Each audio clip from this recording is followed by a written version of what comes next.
All right, welcome to the latest episode of Five on the Floor here on the Five Reasons Sports Network. Thanks for joining us on your favorite podcast app. We're now on Red Circle, Google Podcasts, Apple Podcasts, Spotify. We're also on the Five Reasons YouTube channel. You may be watching us there right now. Make sure you hit the like and subscribe buttons. Also, check out fivereasonsports.com. Spell that one out. We do not have a paywall. And check out the great sponsors of the Five Reasons Sports Network, our fantasy and gambling partners.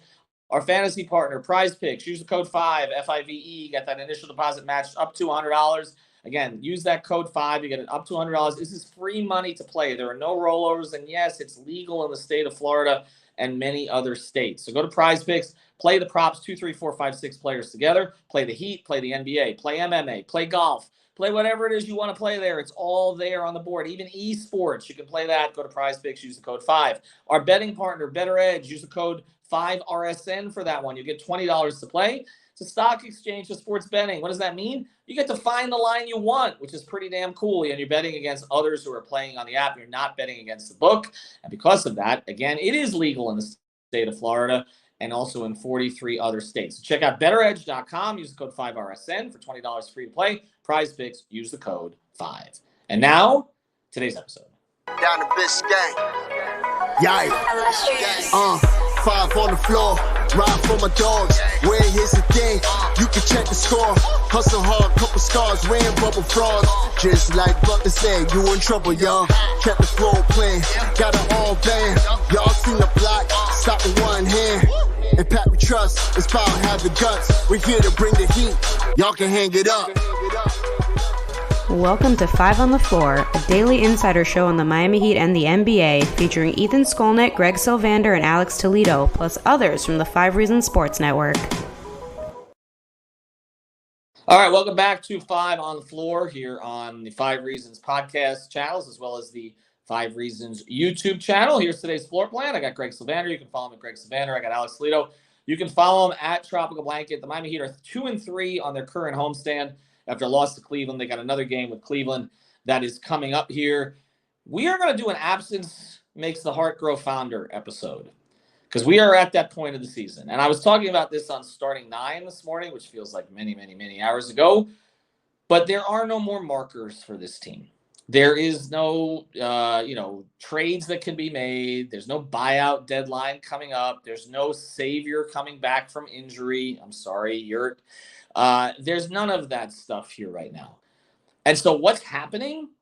Heat fans are longing for Duncan Robinson and Kyle Lowry. And I'm not saying all of them are longing for that, but I put up a poll and I could not believe the results of this poll. And Greg, you put it on our chat. Fascinating. You couldn't believe it either. I put up a poll. Which of these shooting specialists, by the way, both of whom are shooting in the low 30s from 3, which of these shooting specialists, Duncan Robinson or Max Strus, should be the primary shooting specialist? 76%, as we're speaking, chose Duncan Robinson, not Max Strus. It would be not hyperbole to say that those results would be reversed towards the end of last season or really even early this season. In fact, I think it probably went 90-10 in favor of Strus at that point. And that may be conservative. It's now 76-24 the other way. And the point guard situation, which maybe I'm guilty of this one as well, because I pushed for Gabe Vincent to start, but Gabe's been incredibly inconsistent since getting that starting role, and he's not closing now. And now all of a sudden, I'm seeing a lot of stuff on Twitter. Well, if Kyle was there, at least they'd be able to organize the offense. I mean, that's the stage of desperation that the fan base is in right now. I'll go to you first on this, Alex. Is there any sense to be made of the Max Strus, Duncan Robinson flip at this stage? Well, the sense to be made of it is that we have come full circle.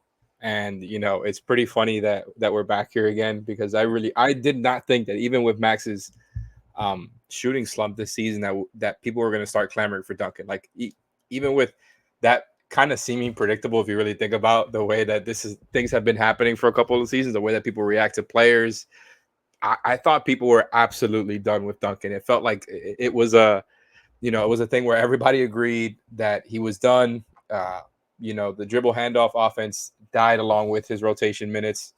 And now we've really come full circle, and it's amazing. And I said this on a recent pod, But I wanted to expand on it because it's amazing how cyclical this has become with both of them, right? Like they had their really high level shooting season. Duncan had 2 of them, to be fair. He had 2 amazingly high level regular seasons when it comes to his shooting, right?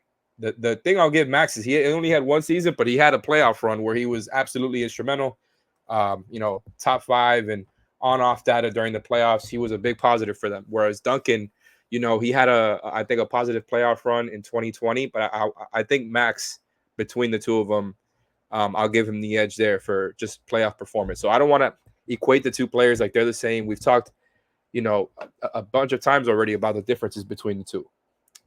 I think Duncan is more of a shooting specialist than Max is. I think Max has kind of been put in that role. And if you look at his college numbers and the way that he kind of came up as a player, he was a good shooter, but he was not a shooting specialist the way that Duncan Robinson was. And so I do think he's, he wasn't meant to be in the role of where he's somebody trying to get the gravity going for the rest of the team. I think it's a little bit too much on him. So that's fair. But it's just funny that we're back here. And I think both of them, speaking of the cycle, have had similar there's been similar things here where like the shooting falls off, teams adjust to the plays that they run with them, might send a little bit extra help. And both of them, when that happened, got a little bit better as time went on at reading the game. And it shows when I was looking at their numbers in both of their like assist percentage. The years that their shooting fell off, the assist percentage went up. They figured out how to, kind of, for example, come off a handoff, turn that into a pick and roll, try to attack the rim. And like Max has shown some development there, which is cool. But just like we were saying, when that was happening with Duncan, it's like all that stuff is cute, but if you're not making the shots, it really doesn't matter because there's such negatives on defense. And look, Max is a better defender than Duncan. It's fine. He's stockier, but it is what it is. They're both kind of, they lean one-sided player. That's kind of how they are. I think Max is a little bit closer to being two-sided, but there's a lot of similarities here.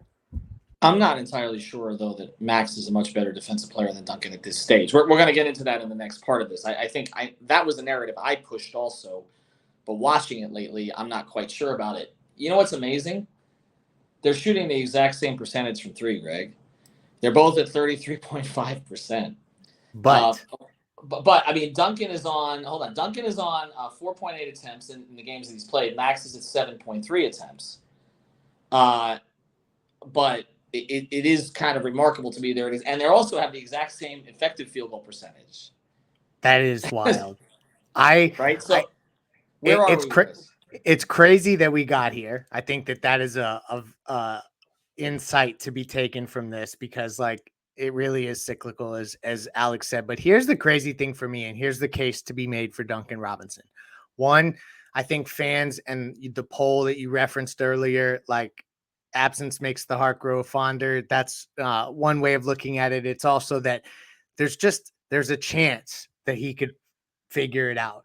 And I will point to this stat. In his 17 games played at home, Duncan Robinson is shooting 40% from 3 on 5 or 6 attempts. Which, Greg, I'm glad you pointed it out because that's a complete flip from what happened last season. Remember, right. the problem last season was at home. He was in the low 20s at home early last season. That's why he lost his starting job. It's like he could not play in front of the home fans. We all kind of called it imposter syndrome. He was okay on the road. He was awful at home. Right. Now it's flipped.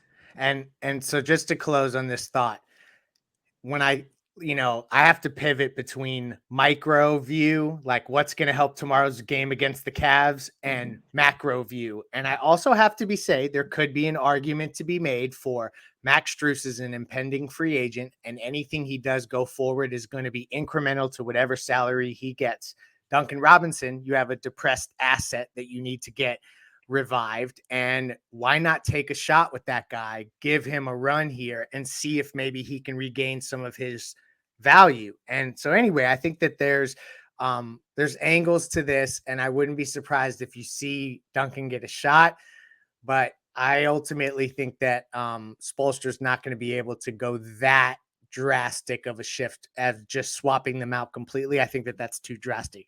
You guys think that that's in the cards? No, I don't think it's going to be swapped out entirely. I think that there's going to be a much shorter leash on Max. I mean, there already is, but I think that we could see some second halves that maybe Duncan gets plugged into the rotation instead. I don't think either of them is going to close. I mean, Max closed because they needed a 3 at the end, and he ended up taking the shot against Cleveland. He wasn't really a closer in that group. He was brought off to try to make a shot at the end because really you didn't want Oladipo shooting. Like that's pretty much where that was.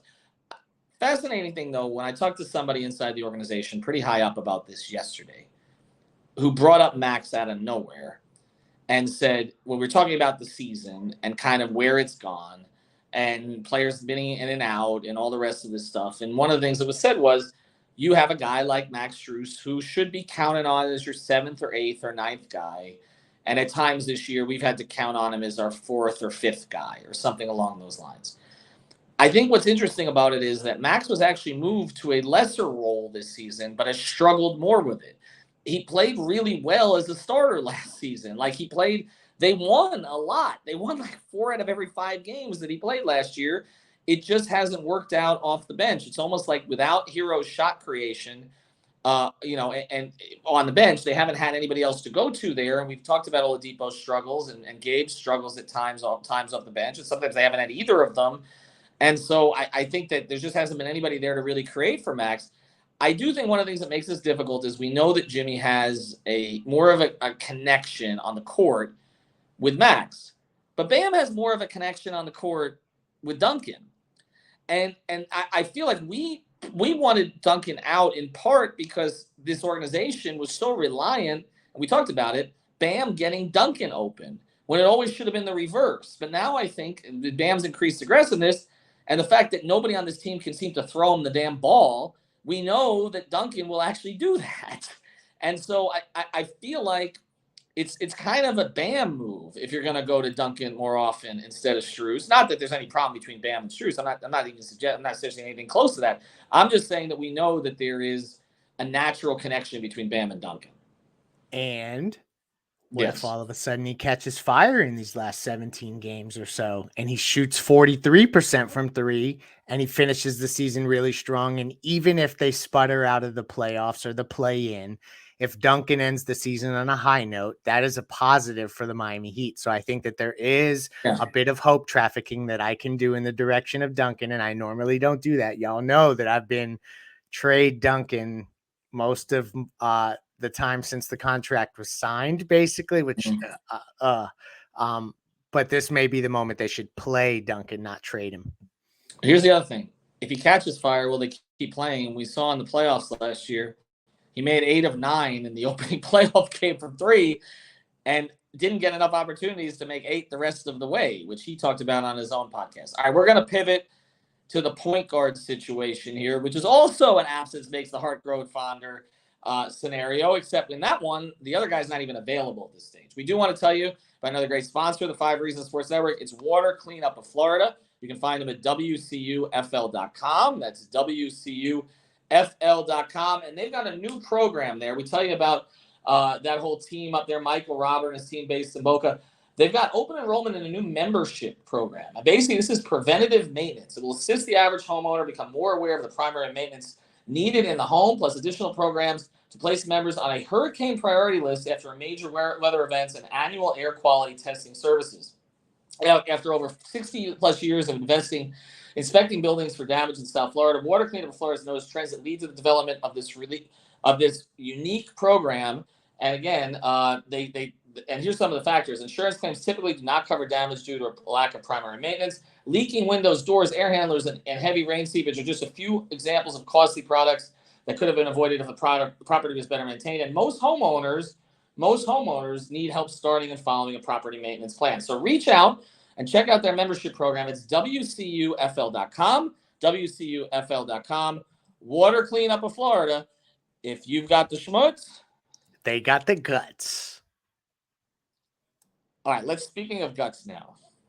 Does any of us have the guts to say they need Kyle Lowry right now?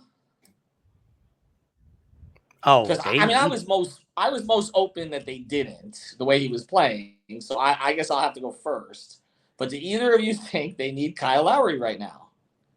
They could use him. I think so too. But I mean that's just I'm speaking strictly basketball wise. Right.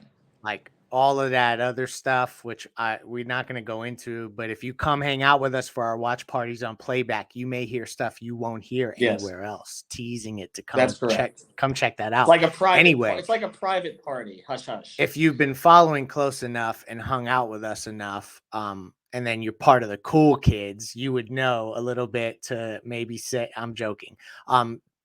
I don't know that the Lowry thing is salvageable, so I don't know what to take about make of that situation. But I do know that if you say a veteran point guard to stabilize certain units in certain moments and maybe occasionally hit a shot here or there, I mean, come on.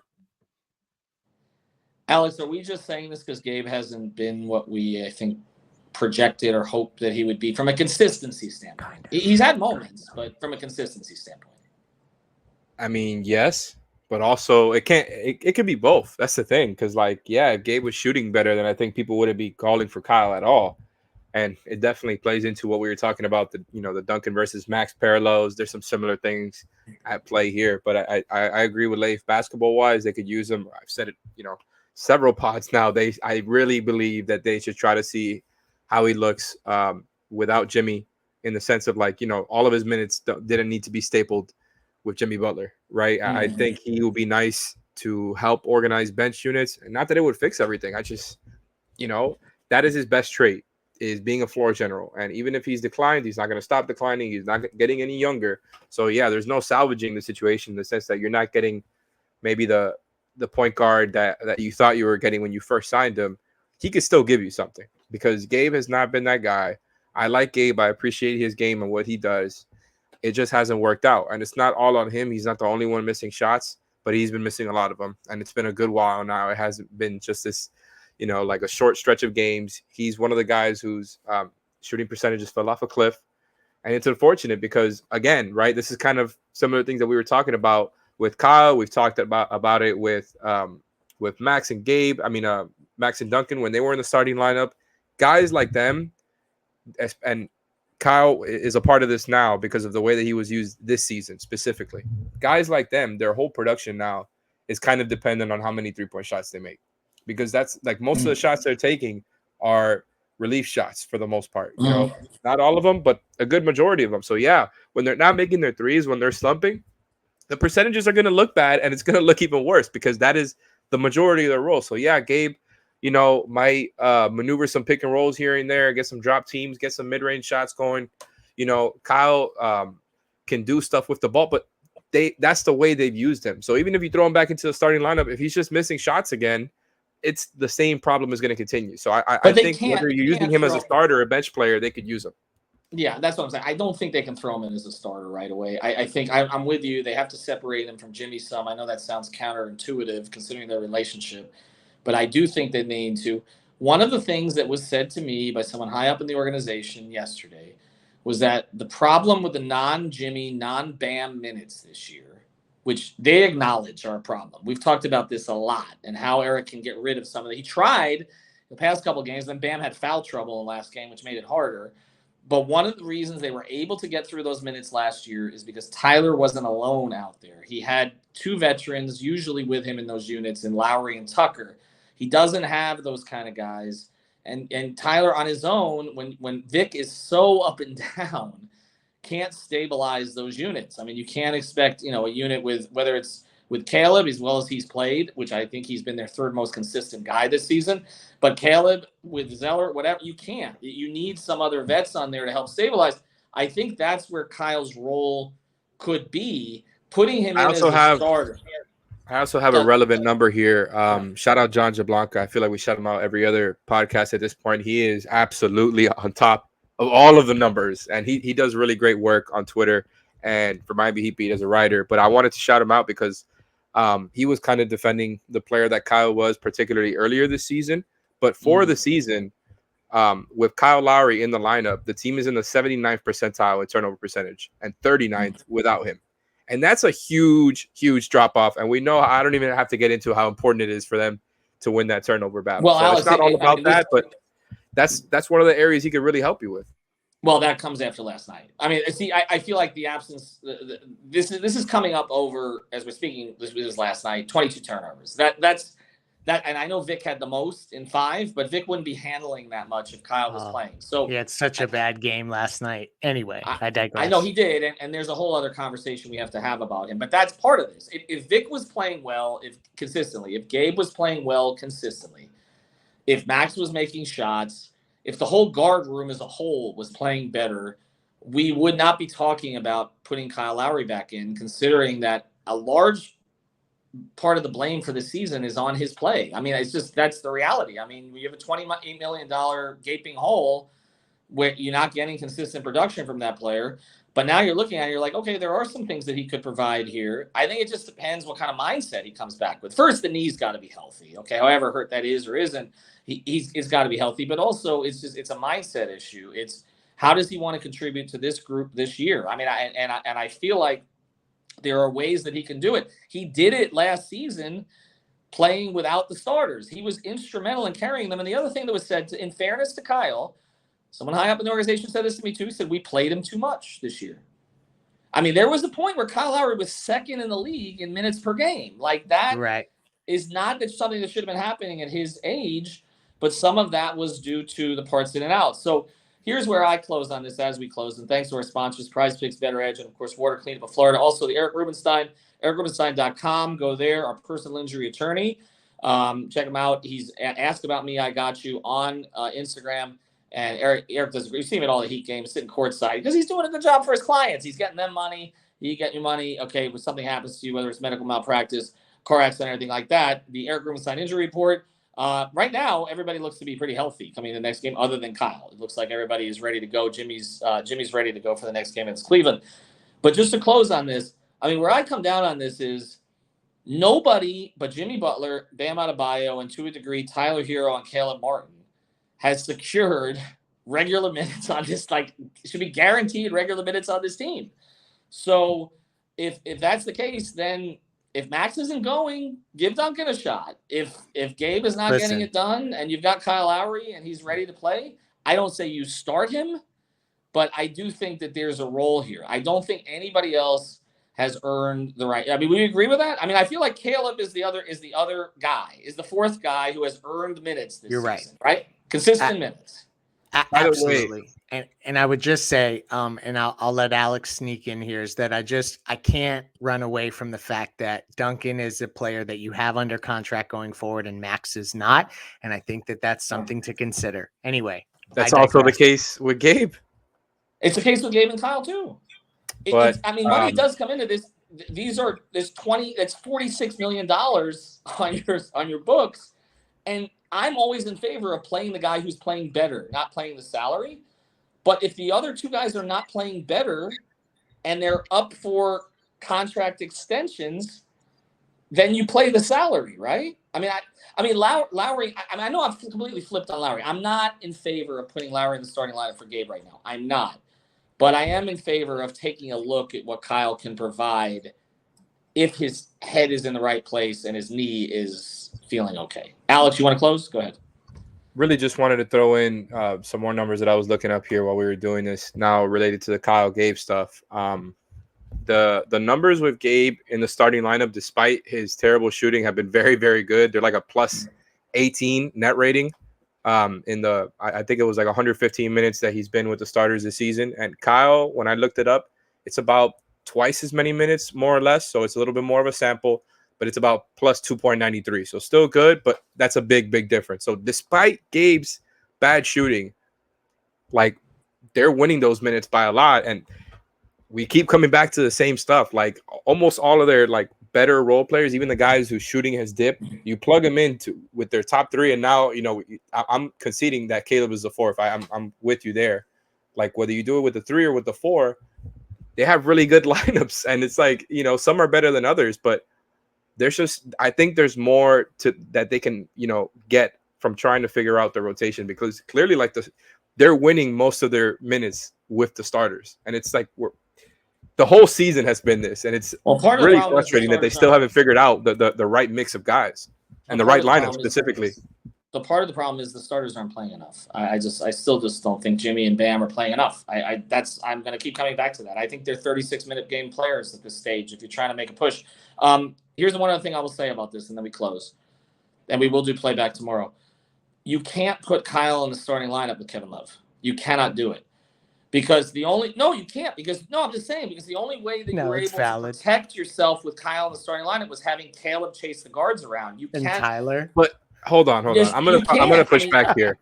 No, I'm gonna push back here because the thing is, they're not dropping with Kevin Love, so they don't need somebody going over screens. Their actual defensive game plan is.